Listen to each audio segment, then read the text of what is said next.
gitu. Maksudnya ya kalau di sini saya bilang sumber daya itu ya, sumber daya itu ada, kita punya uang berapa, dana berapa untuk melakukan itu. Kemudian kita punya data, apakah ada data sekundernya. Kemudian yang lebih penting lagi, apakah kita punya penelitinya, gitu ya. Nah ini yang banyak menginginkan. Kalau kita misalnya mau pakai misalnya yang untuk ini tadi ya, randomized control trial, ya. Randomized control trial ini kita kan harus merancang di awal. Itu ini besar sekali, gitu. Karena kita harus punya uang yang cukup besar untuk ngasih yang kita kasih treatment, kasih kontrolnya, gitu kan. Gitu. Terus kemudian kita juga harus punya orang yang memang punya pengetahuan tentang ini ya, punya pengetahuan tentang bagaimana cara melakukan randomize, bagaimana menganalisisnya, hasilnya dan sebagainya. Itu kita bisa pakai randomized control trial, gitu ya. Kemudian pipeline approach juga begitu, gitu ya. Dan ini juga tergantung tadi ada faktor lagi yang di sini adalah faktor konteks sosial politik. Ya kan? Faktor sosial politik itu sangat berpengaruh karena kemudian misalnya kita mau bikin tadi kan randomize, gitu ya. Tapi misalnya ini misalnya salah satu ada proyeknya USAID, mereka mau memberikan penguatan kapasitas untuk pemerintah daerah. Nah, karena selama ini kritiknya itu adalah kebanyakan donor yang untuk penguatan kapasitas pemerintah daerah itu mereka bekerja di daerah-daerah yang memang kepala daerahnya itu bagus, gitu ya, reseptif lah gitu. Jadi itu mereka kan menaikkan dari tengah ke atas itu kan lebih gampang daripada dari bawah ke atas. Itu kan sudah banyak sekali kritik tentang itu. Gitu. Jadi misalnya kenapa kok Bantul itu programnya bisa ada 20 macam misalnya di sana, gitu ya, daerah lain misalnya nggak ada sama sekali misalnya, gitu ya. Nah itu kan karena memang mereka mau bekerja sama dengan Pemda yang kooperatif, yang responsif, yang ini gitu. Nah mereka mau menerapkan randomize. Jadi mereka ke kabupaten itu mau di random semuanya, gitu kan. Nah terus kemudian mereka bilang oke, ini randomize, nanti mereka pelaksanaannya 5 tahun.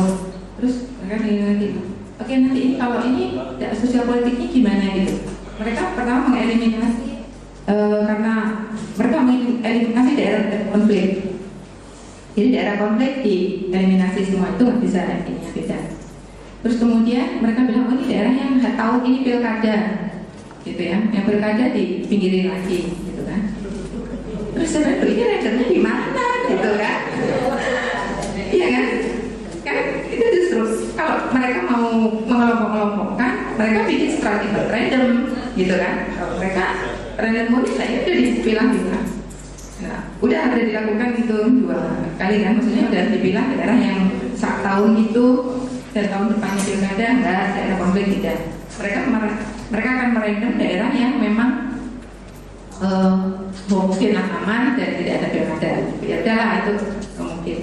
Nah ternyata pada waktu mereka melakukan random itu ada salah satu provinsi yang begitu dilakukan random, gubernurnya langsung bilang saya nggak mau kalian milih daerah itu.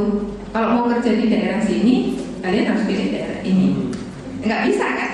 Gitu. Jadi akhirnya nggak bisa dilakukan randomize. Gitu. Itu banyak faktor-faktor seperti itu. Gitu. Dan lagi juga misalnya misalnya untuk memberikan cash transfer atau apa gitu, kita randomize kadang-kadang menimbulkan konflik. Dan jadi itu juga perlu diperhatikan. Gitu. Dan kemudian sehingga itu mempengaruhi kita mau metodenya seperti apa dan juga tergantung tujuannya, gitu kan. Kalau tadi saya bilang sumber daya itu data termasuk data ya. Jadi misalnya untuk studi BRT itu kita bisa menggunakan propensity score matching karena ada data Susenas yang mengambil data tentang tingkat pengeluaran masyarakat kan, gitu. Dan kebetulan memang diminta untuk di Susenas itu ditanyakan. Kalau di Susenas dia tidak ditanyakan dia dapat program apa, ya nggak bisa, gitu kan. Jadi kan pertanyaannya apakah kemudian data sekunder itu bisa digunakan, gitu ya kan. Tadi. Terus kemudian juga tergantung dari tujuannya, gitu ya. Kalau untuk studi dampak itu kebanyakan itu kalau dia karena yang kuantitatif itu diperlukan jumlah data yang sangat besar. gitu ya. Jadi untuk studi-studi yang lebih kecil atau untuk program-program yang kecil itu mereka cukup dengan menggunakan alternative approach tadi untuk melihat attribution-nya dengan kualitatif gitu. Karena juga ada perhitungan juga, jangan sampai misalnya biaya untuk studinya itu lebih besar daripada benefit yang diberikan kepada masyarakat gitu kan gitu. Jadi itu juga kemudian menjadi bahan pertimbangan. Kemudian mengenai waktu yang ideal ya untuk melihat dampak, semuanya tergantung. Kayak enak ya jawabannya, saya nggak ngerti. Jadi memang itu semua tergantung bentuk intervensinya ya. Salah satu caranya adalah sebetulnya kita bisa membuat perkiraan, karena kalau kita melakukan studi dampak dari suatu intervensi sosial ya, itu kan ada jadi ada outcome, ada output, tapi ada juga proses antaranya kan. Di dalam proses itu sebenarnya kita bisa mempelajari. Jadi tendensinya kira-kira kemana gitu ya. Jadi paling tidak kita kalau misalnya ini kan tadi kita bisa eksplorasi dulu apakah program ini sudah dilaksanakan atau belum. Misalnya saja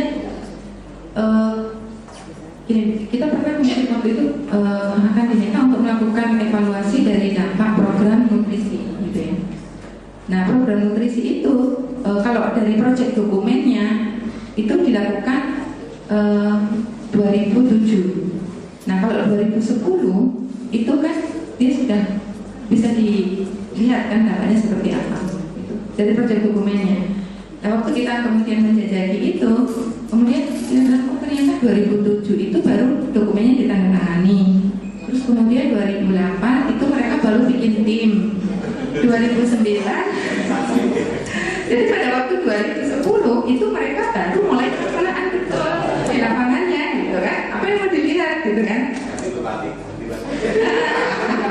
Jadi itu juga tergantung. Jadi ada mungkin, dan kita melihat juga jenis intervensi itu mereka kira-kira dampaknya itu akan seberapa cepat gitu kan. Jadi kalau misalnya kayak tadi itu misalnya kalau misalnya untuk program BLT itu kan dikasih uang itu kan langsung ya gitu. Bahkan kita merasa waktu 1 tahun saja itu sebetulnya sudah agak lambat gitu. Walaupun kita bisa melihat efek jangka panjangnya ya. Tapi kalau misalnya kita tidak punya studi kualitatif yang dilakukan pada waktu seminggu atau 2 minggu setelah uang didistribusikan, kita nggak akan bisa dapat jawaban gitu kan. Udah lupa uang dipakai untuk apa kan gitu kan. Jadi hanya nanti atribut-atribut yang ternyata misalnya konsumsi total misalnya tidak ada perubahan, kita nggak tahu kenapa kok nggak ada perubahan gitu kan. Jadi kita harus melihat jadi apa yang dilihat perubahannya. Oh ternyata mereka penggunaannya untuk apa ya, sebagian besar digunakan untuk beli beras, pada waktu terima itu seminggu uangnya sudah habis gitu kan. Ya, itu untuk apa? Untuk berobat. Ternyata kelihatannya itu justru di pilihan tempat berobat. Jadi dampaknya BLT itu adalah lebih banyak orang yang berobat ke sarana pelayanan kesehatan gitu ya. Jadi perubahan itu dari yang berobat tidak dibawa ke pelayanan kesehatan, jadi minum obat baru, menjadi dia dibawa ke puskesmas, dibawa ke klinik gitu. Itu terus kemudian jadi anak-anak yang sekolah itu tadinya sekolah sambil bekerja itu yang pekerjaannya itu menjadi berkurang gitu. Tapi dia tetap sekolah. Jadi memang kalau dilihat Pak, apakah ada dampaknya terhadap enrollment misalnya gitu ya? Ya nggak ada, orang tadinya sekolah tetap sekolah gitu kan. Tapi ternyata justru dia anak yang tadinya bekerja sambil sekolah kemudian dia hanya sekolah saja, mengurangi jam kerjanya gitu. Jadi apa namanya hal seperti itu mungkin harus agak peka kita melihatnya ya. Jadi kapan dampak itu akan muncul gitu. Nah kalau kemudian kalau kita dipaksa misalnya program baru berjalan 1 tahun untuk melakukan evaluasi dampak, nah kita lihat yang kita lihat adalah bukan dampak outcomes-nya gitu, tetapi lebih kepada antara ya output ataupun hasil antara yang akan memberikan dampak. Misalnya studi pelaksanaan misalnya itu lebih peka untuk dilakukan pada saat program berjalan untuk melihat ada kemungkinan ini karena kalau kita lihat sebenarnya keberhasilan suatu program itu kan ada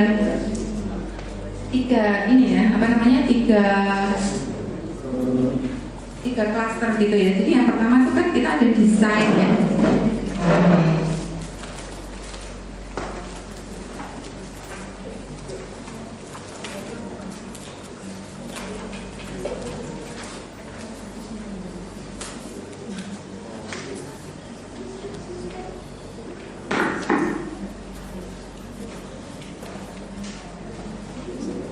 Suatu program itu, ini kan ada desain ya.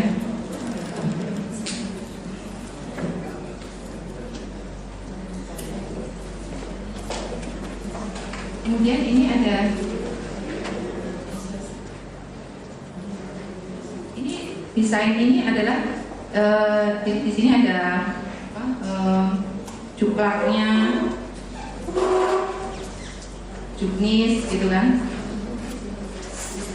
Terus kemudian di sini ada pelaksanaan. Ini di pelaksanaan ini ada dua pihak. Yang ini adalah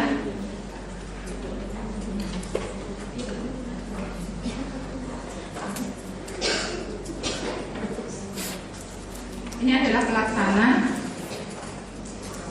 ini adalah penerima. Nah, ini nih kalau di dalam untuk kita melihat studi program itu, kita yang pertama kita mempelajari dulu ini seperti apa pelaksananya. Kemudian ini pelaksananya itu menurut pelaksananya seperti apa, gitu kan? Kemudian di penerimanya seperti apa? Itu karena ini kadang-kadang program itu berubah dari ini dari pada waktu desainnya, dia tujuannya apa. Jadi ini kan ada pelaksanaan itu akan tergantung dari persepsi masing-masing, gitu kan? Di sini dia persepsinya ini tujuan program itu A, gitu ya. Nanti menurut si pelaksana itu tujuannya itu B, gitu kan? Atau A plus, gitu ya. Kemudian ini menurut penerimanya tujuannya bisa lain lagi, gitu. Nah, sedangkan dari yang penerima ini baru ada outcome kan? Gitu. Misalnya saja contohnya, misalnya pada waktu kita melakukan studi yang besok kan ada yang tentang PKH ya. Ya PKH itu kan dia di sini di juklak juknisnya itu dia adalah dia cash transfer gitu ya untuk masyarakat. Kemudian dia di sini memberikan conditionality kan, persyaratan gitu ya yang harus dipenuhi gitu. Kalau tidak nanti dia ini. Nah, tujuannya program ini sebetulnya adalah untuk meningkatkan kalau secara ini adalah meningkatkan mengurangi angka kematian ibu, melahirkan, kemudian meningkatkan gizi anak-anak, meningkatkan enrollment rate, gitu kan. Nah, kemudian di sisi pelaksananya ini gimana pandangannya, gitu kan. Kalau pada waktu itu kita seringkali harus mewawancarai mereka karena menurut mereka itu sebenarnya apa tujuan program itu, gitu kan. Nah, ini kadang-kadang diterjemahkan secara sangat letterless sehingga dia bilang enggak, tujuan program ini uang itu harus dipakai untuk anak sekolah SD, SMP, gitu. Jadi padahal itu nggak ada di juknisnya gitu. Mereka ada conditionality bahwa anaknya harus sekolah. Tapi kan uang itu tidak berarti harus digunakan untuk anaknya itu, karena ternyata banyak kasus itu dia memang punya anak SD, tapi anak SD itu SD SMP itu relatif dekat lokasinya, dan itu kan karena ada bos, ada ini biayanya rendah. Jadi uang itu dipakai untuk anaknya yang SMA, gitu, atau untuk adiknya, gitu kan. Nah, boleh apa enggak? Gitu. Ada ini di pelaksanaan ini ada misalnya kayak petugas lapangannya itu mereka bilang nggak boleh. Gitu. Bahkan ada yang menggunakan uang itu misalnya untuk memperbaiki atap rumah gitu. Nah, dibilangnya nggak boleh, dibilang sepanjang sebenarnya untuk juknisnya sepanjang anaknya sekolah dia mau pakai uang itu untuk apa saja boleh kan? Cetakannya nggak penuh nanti. Iya kan? Pertemuan 5 kali nggak ada. Jadi itu kemudian menurut keluar, dan ini tuh kadang-kadang biasanya pemahaman dari yang penerima itu lebih banyak dipengaruhi oleh ini, bukan oleh ini, karena ini kan terlalu jauh nih ke sini, gitu.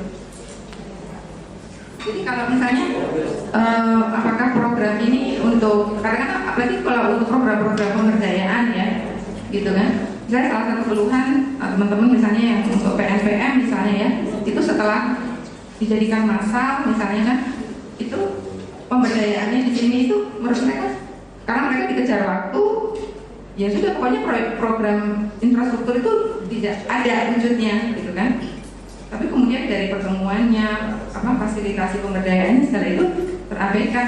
Mereka karena ini orientasinya sudah menjadi berbeda. Si pelaksananya ini kan dia dikejar target birokratis, itu bukan dikejar target ininya. Nah itu yang ini hal seperti ini yang mungkin harus dilihat betul gitu ya. Kemudian juga kadang-kadang juga kepekaan misalnya, apakah kemudian satu intervensi misalnya sama-sama kayak misalnya untuk program pemberdayaan yang memberikan uang ke masyarakat ya, misalnya untuk semacam PNPM misalnya ya, PNPM di perdesaan dengan perkotaan gitu ya. Ini dia sama-sama mengukur tingkat kemiskinan gitu ya dari segi pengeluaran. Dia bilang di perkotaan nggak ada hasilnya, nggak ada dampaknya gitu. Sedangkan di perdesaan tuh dampaknya tuh signifikan gitu kan. Terus mereka menganggap bahwa yang di perkotaan itu tidak efektif gitu. Nah, tapi kan kita harus lebih peka melihat sebetulnya apa yang mau diukur itu tadi gitu kan. Karena di perdesaan itu kalau dia membuat jalan itu memberi akses perekonomian kan. Sedangkan kalau di perkotaan itu apakah proses seperti yang PNPM itu bisa memberikan mereka pekerjaan secara ekonomi? Enggak kan? Itu kecil sekali lah aspek dari tenaga kerjaan, terlibatan sebagai tenaga kerja itu kecil sekali gitu. Tapi yang lebih diperbaiki itu adalah mungkin fasilitas seperti sanitasi, ya kan, fasilitas lingkungan, jalan, jalannya itu kan jalan antar kampung itu, gitu kan. Nah, itu yang sedangkan yang diukur pendapatan kan, bukan kualitas hidup, gitu. Sedangkan dampaknya itu sendiri lebih kepada kualitas hidup. Nah, seperti ini kan kalau dia tidak dieksplor lebih dulu, gitu, kemudian dianggap jadi kayaknya sama gitu intervensinya ini. Kalau di sini meningkatkan pendapatan, di situ juga meningkatkan pendapatan. Padahal konteksnya sudah berbeda. Itu yang harus dilihat lagi. Ya, kalau saya lanjutkan.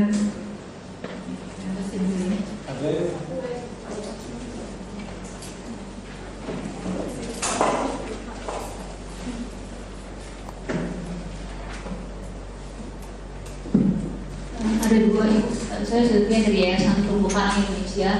Ada dua pertanyaan. Pertama, jika kita merancang sebuah evaluasi dampak gitu ya, kemudian pada beberapa tahun setelah kegiatan itu berakhir, yang tadinya tidak kita akan hitung gitu, ada komponen yang tidak kita masukkan, kemudian komponen tambahan yang terjadi belakangan, apakah memungkinkan gitu? Misalnya pada saat kita memberikan intervensi kita pada kelompok nelayan, semula yang akan kita lihat kan hanya perubahan bagaimana perilaku nelayan itu bisa dalam hal menangkap ikan, dari yang tidak ramah lingkungan jadi ramah lingkungan gitu ya.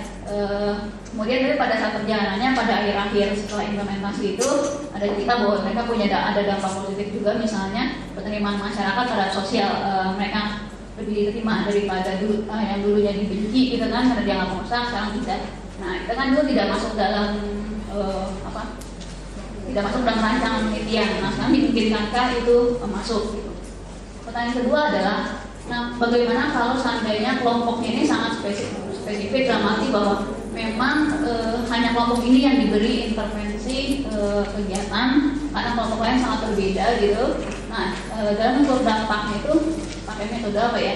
Karena saya khawatir tidak bisa ada kontrol gitu karena kelompoknya ini sangat spesifik.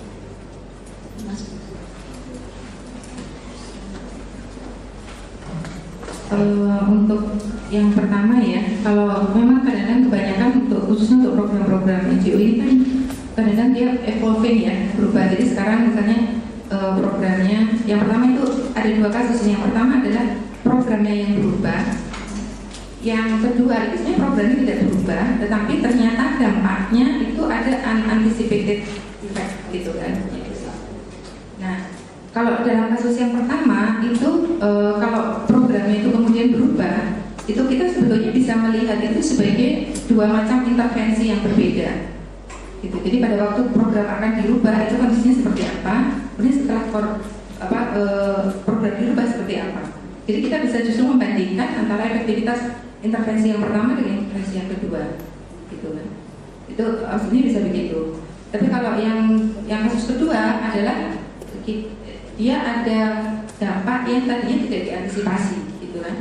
Nah, memang ini kalau kita memang rancangan pertamanya itu kita menggunakan rancangan yang sifatnya kuantitatif ya, karena kuantitatif itu kan lebih kaku ya.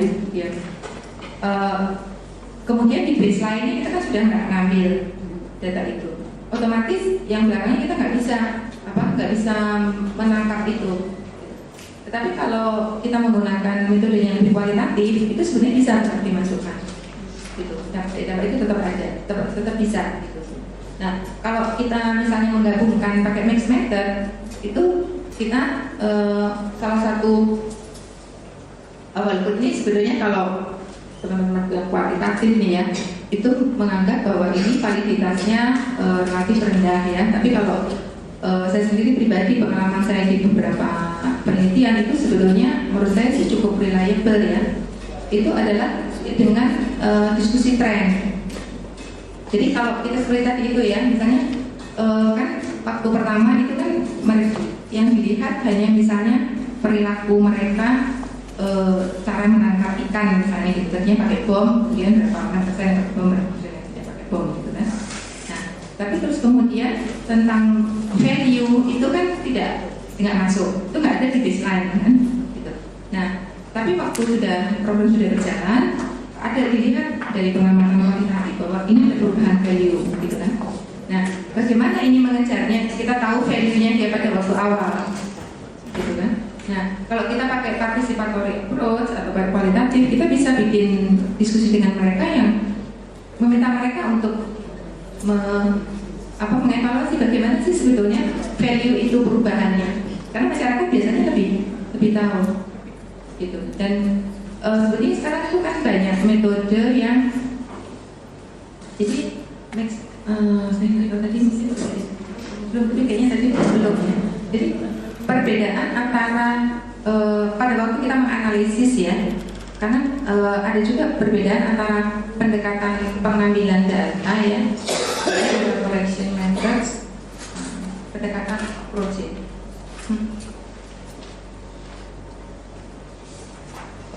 Approach dengan jenis data. Ya. Kalau ini kan kita approach-nya ini kan, kalau yang ini dua ini ada kuantitatif, kemudian kualitatif. Ya.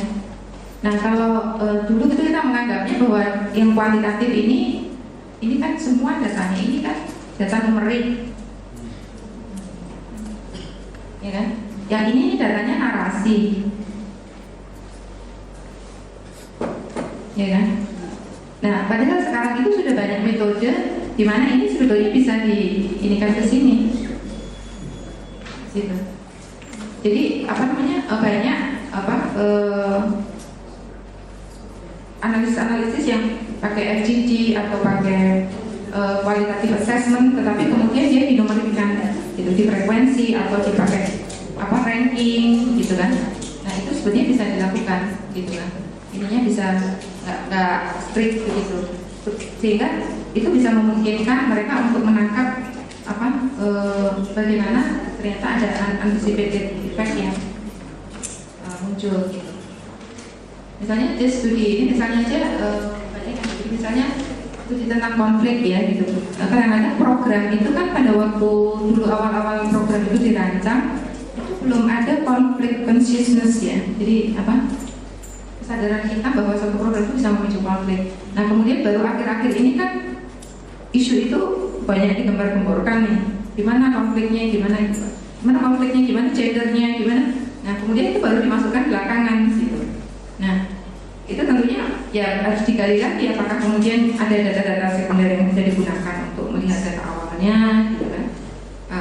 Kondisi awalnya seperti apa, atau kita harus ya pakai cara-cara yang lebih inovatif ya, itu untuk mengukur itu Karena sekarang itu banyak, jadi kayak misalnya perception. Kalau kita dulu menganggap bahwa perception itu tidak bisa sejalan dengan penilaian objektif gitu ya. Tapi kebetulan waktu itu ada diskusi, kebetulan saya hadir di Chronic Poverty Center-nya Manchester University.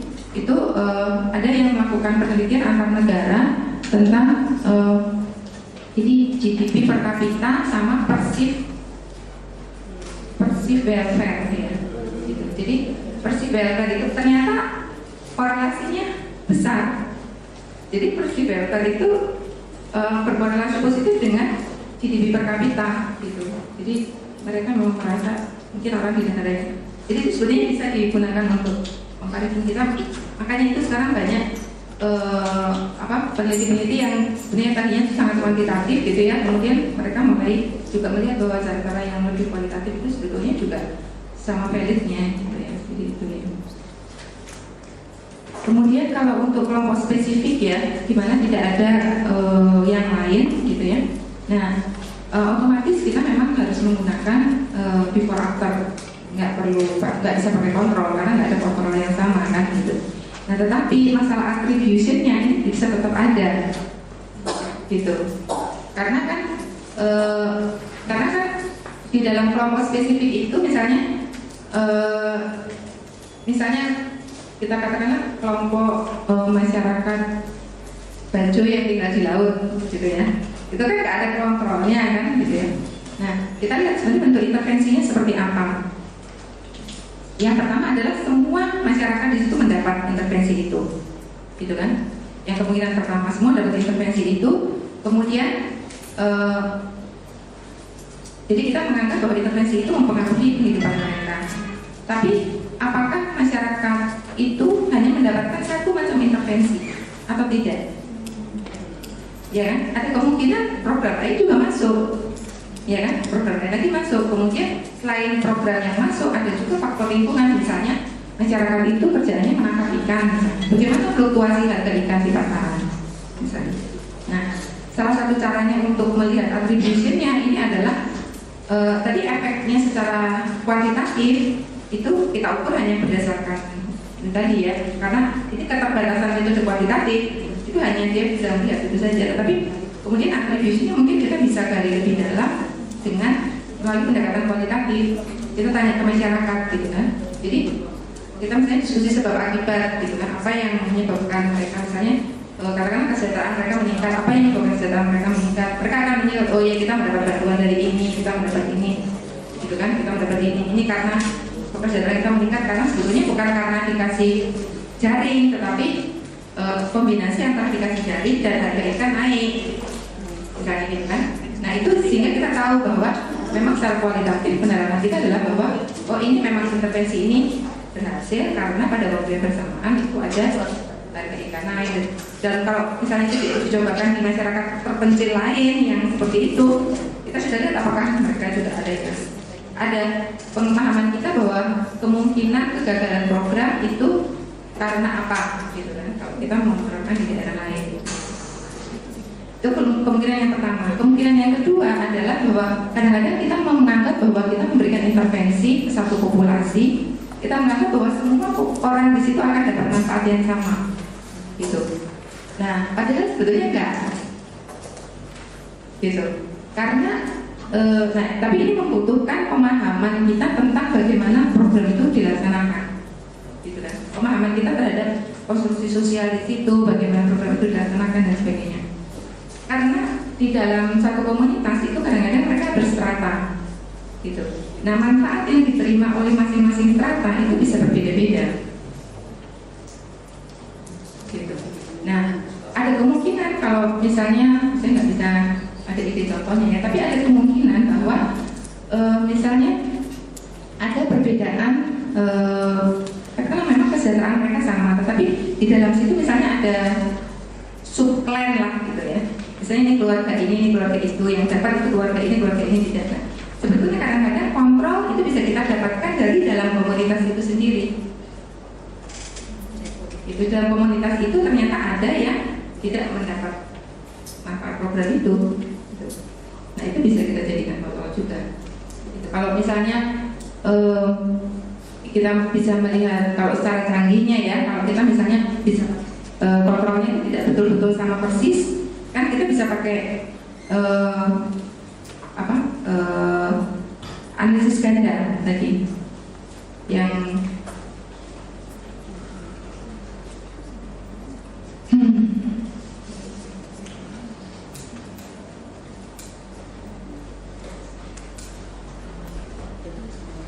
kita gunakan tadi selisih ganda ini kan kita tetap bisa katakanlah walaupun mereka agak sedikit berbeda ininya karakteristiknya, tapi kemudian kita bisa melihat perbedaannya itu kalau mereka sama-sama di situ gitu ya.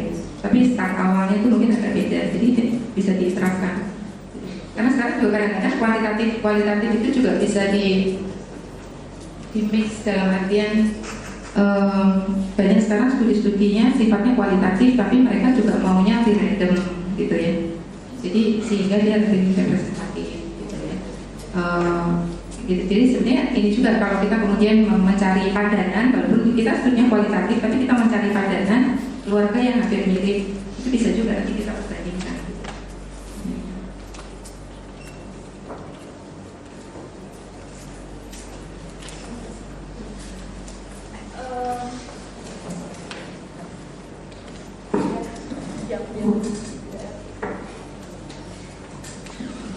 Oke, terima kasih. Nama saya Citra, saya dari UI. Saya punya 2 pertanyaan mengenai impact assessment. Tadi di sesi yang pertama disebutkan bahwa itu termasuk proses yang cukup mahal, sehingga perlu dipertimbangkan dilaksanakan atau tidak. Pertanyaan saya adalah karena ini adalah decision, jadi kita perlu memutuskan iya atau tidak. Apakah ada rules of thumb atau aturan-aturan tidak tertulis yang dipakai untuk menentukan, misalnya dari dana sekian, jika program impact assessment-nya dananya akan sekian, berapa persen lah gitu yang bisa dilaksanakan, atau aturan-aturan lain yang membantu kita memutuskan perlu evaluasi dampak atau cukup monitoring dan evaluasi. Itu yang pertama. Kemudian pertanyaan yang kedua terkait dengan pengumpulan data untuk itu tadi evaluasi dampak. Untuk kasus-kasus di UI, banyak kelompok-kelompok di UI ini ada sekitar 50 program intervensi sosial katakanlah yang di level universitas yang dilaksanakan. Nah, banyak jadi tidak ini di luar yang di fakultas. Banyak dari kelompok itu mereka sudah melakukan pengumpulan data sendiri untuk melihat dampaknya. Apakah jadi dilakukan oleh satu tim, bukan dari tim independen lain. Memang akan ada kemungkinan bias, tapi apakah hal itu bisa diterima sehingga tidak perlu lagi kita melakukan evaluasi dampak lagi untuk tim itu. Terima kasih.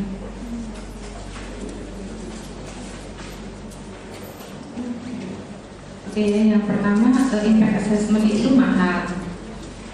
Impact assessment itu bisa mahal, bisa nggak mahal. Tergantung bagaimana kita mau melakukannya gitu kan. Standarnya seperti apa? Kalau kata Pak kemarin ini sudah jadi ini apa namanya pemerintah ini 10% katanya standarnya. Standar itu 10%. Walaupun saya pernah ini Pak apa namanya mengkritik juga gitu ya, karena kalau mereka itu kan ada namanya dana bukan pendampingan ya, surveillance inilah gitu ya. Jadi kayak kalau dulu pada waktu JPS itu kan ada independent monitoring evaluation-nya gitu ya. Kemudian kalau beberapa program yang sekarang itu kan nggak ada gitu, karena nggak dicoret sama DPR gitu kan, nggak disetujui gitu kan, dibilang itu kan mengurangi. Tapi kalau kita melihat sebetulnya cost effectiveness-nya ya, apakah kalau kemudian ada independent monitoring itu dia itu bisa lebih efektif atau tidak gitu kan, karena kan setiap kali orang dipantau itu kan pelaksanaannya menjadi lebih bagus ya. Kemudian seberapa besar penyimpangannya kalau dia tidak ada independent monitoring dan evaluation, itu sebetulnya perlu dikaji juga gitu ya. Ini kayaknya belum dibahas juga kita di sini tentang apa namanya evaluasi, impact evaluation itu juga termasuk cost gitu ya, termasuk evaluasi terhadap efektivitas biaya, penggunaan biaya itu. Nah ini tadi impact assessment mahal atau tidak ini ya, itu sebetulnya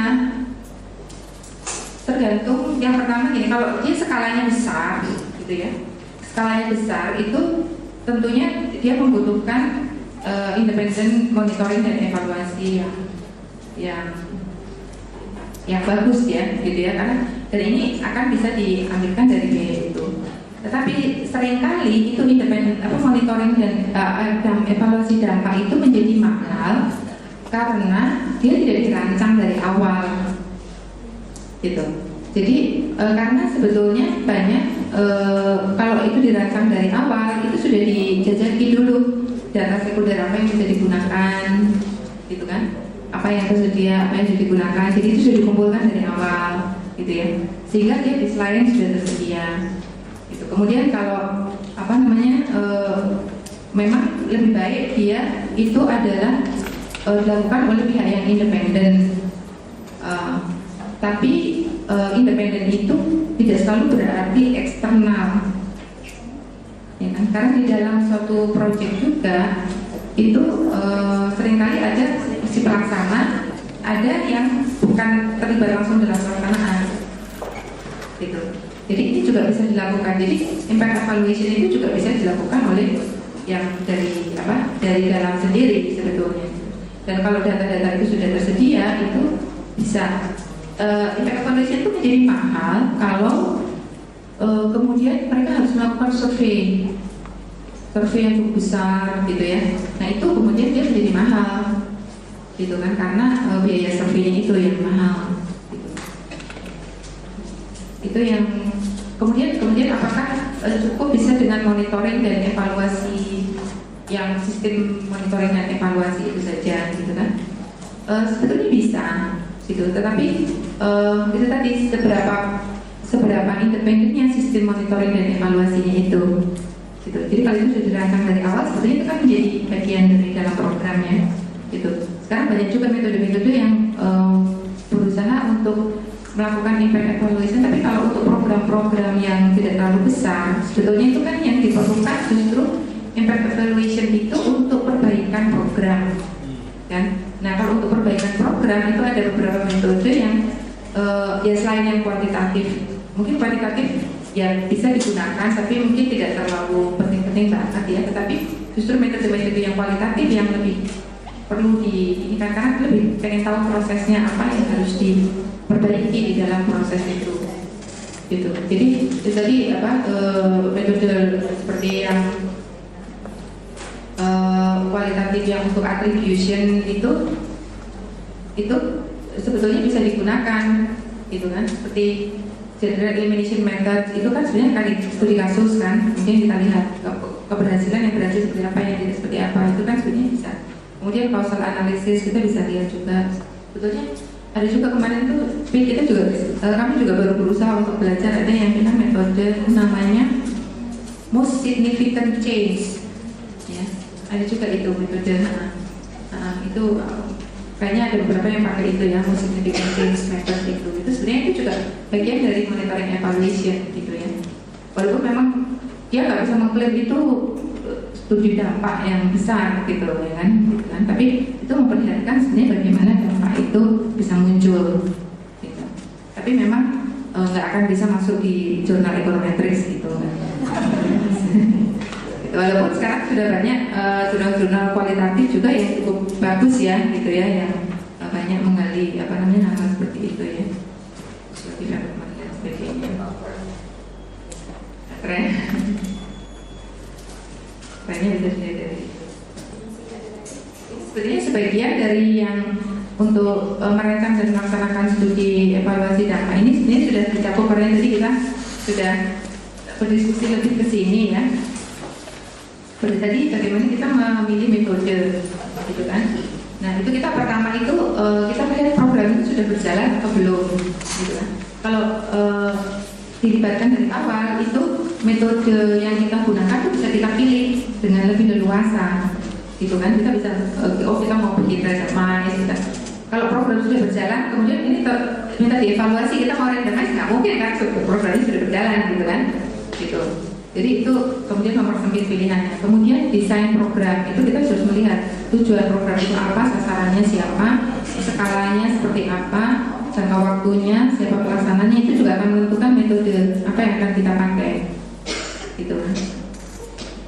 Kemudian tujuan dari evaluasi itu tadi saya bilang, apakah kita hanya untuk melihat outcome saja, perubahan outcome saja, atau kita juga mau melihat proses? Karena untuk perbaikan penyempurnaan program kita harus proses kan.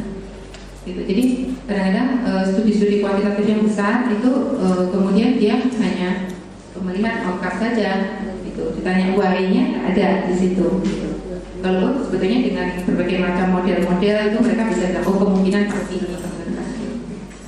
Kemudian tadi sumber daya yang tersedia tadi dananya berapa gitu kan, dan kualitas penelitinya gitu. Jadi kita sebetulnya karena sekarang banyak pengembangan metodologi ya, kita nggak perlu memaksakan gitu ya. Tapi juga mungkin jangan dibayangkan bahwa kalau kita melakukan penelitian kualitatif itu kapasitas penelitinya itu lebih rendah daripada kalau kita melakukan penelitian kuantitatif. Sekarang kadang-kadang banyak gitu ya, banyak kayaknya orang tuh yang berkonotasi berpikiran seperti itu gitu. Oh ini kita nggak ada tenaga kuantitatif, udah kita kualitatif aja gitu. Menganggap bahwa semua orang bisa melakukan penelitian kualitatif gitu. Padahal sebetulnya melakukan penelitian kualitatif itu justru lebih susah daripada penelitian kuantitatif gitu. Karena kalau penelitian kuantitatif kan kita cuma perlu satu orang yang dia ngerti merancang program, bagaimana membuat hitung-hitungan gitu ya. Kemudian melatih enumeratornya itu lebih gampang gitu kan, karena mereka kan hanya collect data saja gitu ya. Tapi penelitian kualitatif itu sebenarnya justru membutuhkan keahlian peneliti yang lebih tinggi gitu, dan yang pergi ke lapangan itu harus cukup ahli gitu ya. Jadi itu juga harus dilihat gitu ya, dilihat secara proporsional lah gitu ya. Kemudian tadi konteks sosial politik yang ada di situ seperti apa, itu yang perlu kita pertimbangkan. Ini di antaranya saya juga ada beberapa yang saya agak lupa apa yang harus pertimbangkan lagi. Ini ya. Kemudian yang kedua adalah bagaimana merancang evaluasi ya. Ini pertama kita kan seperti biasa menentukan pertanyaan penelitiannya, kemudian memahami program intervensi itu seperti apa. Seperti yang saya jelaskan itu kita berdasarkan teorinya seperti apa, gitu kan. Terus prakteknya di lapangan seperti apa. Nah mungkin yang kadang-kadang kelupaan itu kita tidak menggali persepsi dari pihak-pihak yang terlibat, gitu kan. Itu kemudian kita kalau kita menggunakan metode itu kemudian kalau kita berusaha memahami program itu menjadi hilang program itu ya memang jadi kenapa kok pelaksanaan di lapangan itu seperti itu, sebenarnya kan yang menggerakkan itu persepsi bukan juknis. Itu juknisnya bilang apa, tapi kalau persepsi yang bacanya itu beda, ya beda gitu kan. Kemudian kita menentukan indikator dan data untuk baseline gitu ya, reliability-nya seperti apa, availability-nya, gitu. Data itu ada tiap tahun, apa tiap 2 tahun gitu misalnya. Kemudian kayak misalnya kodes itu kan tiap tahun. Kalau kita mau pakai kodes itu apakah memang waktunya pas dengan intervensinya, waktu intervensinya gitu.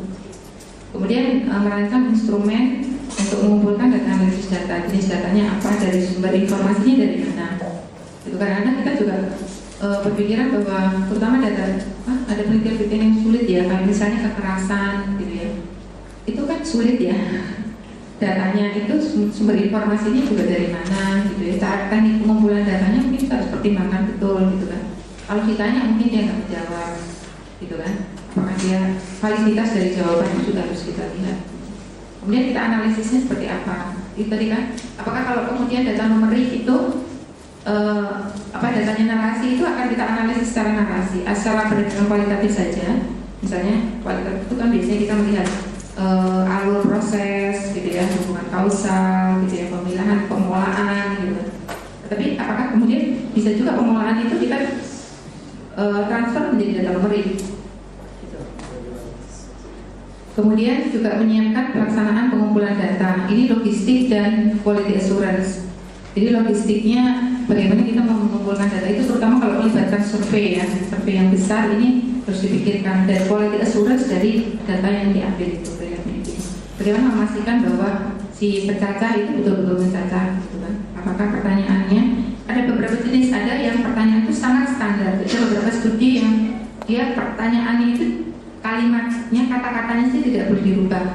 Misalnya kalau kita melakukan studi yang antar daerah atau misalnya antar negara, itu kadang-kadang ada itu kalimat yang dia tidak boleh dirubah sama sekali bentuk pertanyaannya itu. Tapi ada studi yang lebih luas gitu ya, yang pertanyaan berubah karena mungkin misalnya kayak misalnya kita merangkaikan tentang penelitian tentang korupsi gitu ya. Kata-kata korupsi itu nggak boleh dirubah. Kita bilang penyimpangan nggak boleh, pendalaman tentang korupsi. Korupsi itu harus disebut gitu ya. Jadi itu hal seperti itu kita harus harus pastikan gitu ya. Kemudian memilih peneliti atau evaluatornya gitu ya. Yang pertama namanya independensi. Jadi independensi itu bisa independensi itu berarti eksternal, bisa juga dari internal, tetapi dia relatif independen. Jadi misalnya supervisor program gitu ya. Kalau dia untuk internal programnya sendiri mungkin dia independen. Kalau keluar dia menjadi tidak independen gitu kan. Itu sebetulnya di dalam diri dia tahu bahwa oh ini programnya nggak berhasil. Tapi nanti kalau keluar dia, tapi tergantung kita kepentingannya itu tadi untuk tujuannya apa. Nah kalau proses tahapan pelaksananya sebetulnya sama saja dengan yang lain ya. Sebelum mengumpulkan data ini kita harus ada identifikasi tujuannya, pertanyaan penelitiannya, kemudian ada identifikasi masalah.